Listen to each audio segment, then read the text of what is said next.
Journey to the West, Chapter 102. The prisoners are released.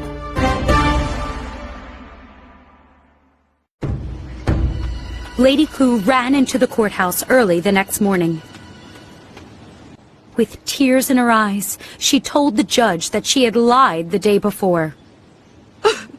The Tang monk and his companions are innocent. Lady Ku sniffed. Please release them. The judge nodded. I was going to release the prisoners this morning. He explained how the wandering spirit had visited him the night before. Lady Ku gasped. My husband visited me last night. We must release the prisoners at once. They hurried to the Tang monk's cell. A guard swung open the cell door.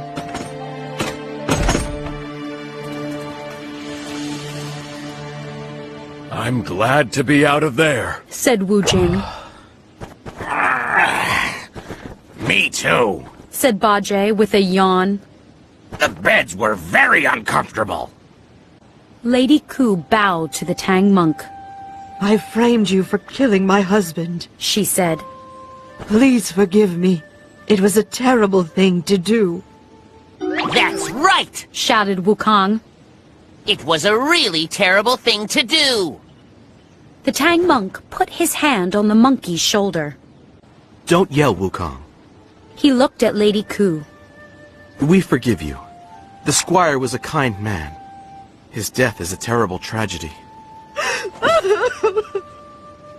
Wukong rubbed his chin. I can probably bring him back to life. Lady Ku and the judge were shocked. Can you really do that? asked Lady Ku. The Tang monk smiled. Yes, he can. Wukong brought the king of the Black Rooster Kingdom back to life. He turned to the monkey. The sage Laozi helped you that time. Will you ask him for help again? No, said Wukong. Laozi doesn't really like me.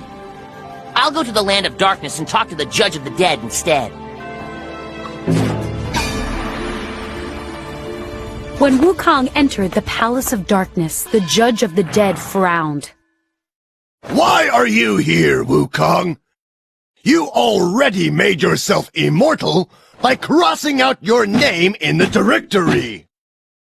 Wukong laughed. I wondered if you would remember that. I'm looking for Squire Ku's name. Squire Gu? The judge opened the directory and flipped through some pages. Ah, yes. He died 2 days ago. He now works for the Bodhisattva Dai Wen in the Jade Palace. It's here in the land of darkness. Wukong went to the Jade Palace. Greetings, son Wukong, said the Bodhisattva. Greetings, Bodhisattva. The monkey bowed. 2 nights ago, a friend of mine, Squire Ku, was killed and brought here. I would like to bring him back to Earth. The Bodhisattva raised an eyebrow. You want him to return to life? Yes, said Wukong. I'm helping the Tang monk reach the Western Paradise to fetch the true scriptures. The squire was very kind to us. The Bodhisattva smiled. Very well. The squire may return to Earth until it's time for him to come back here. The Bodhisattva brought Wukong to an office. Squire Ku was sitting behind a large desk, smiling as he studied some documents. His eyes sparkled when he saw Wukong. It's good to see you, Wukong, said the squire. What are you doing here? I have good news, said the monkey. Your life isn't over yet. I'm taking you back to Earth. The squire looked confused. He glanced at the Bodhisattva. The Bodhisattva nodded. You may return to Earth.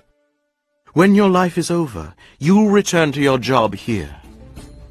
The squire came out from behind his desk and bowed. Thank you, Bodhisattva. I am happy here, but I would love to see my wife and friends again. Wukong moved closer to the squire. You'll be home soon, Squire.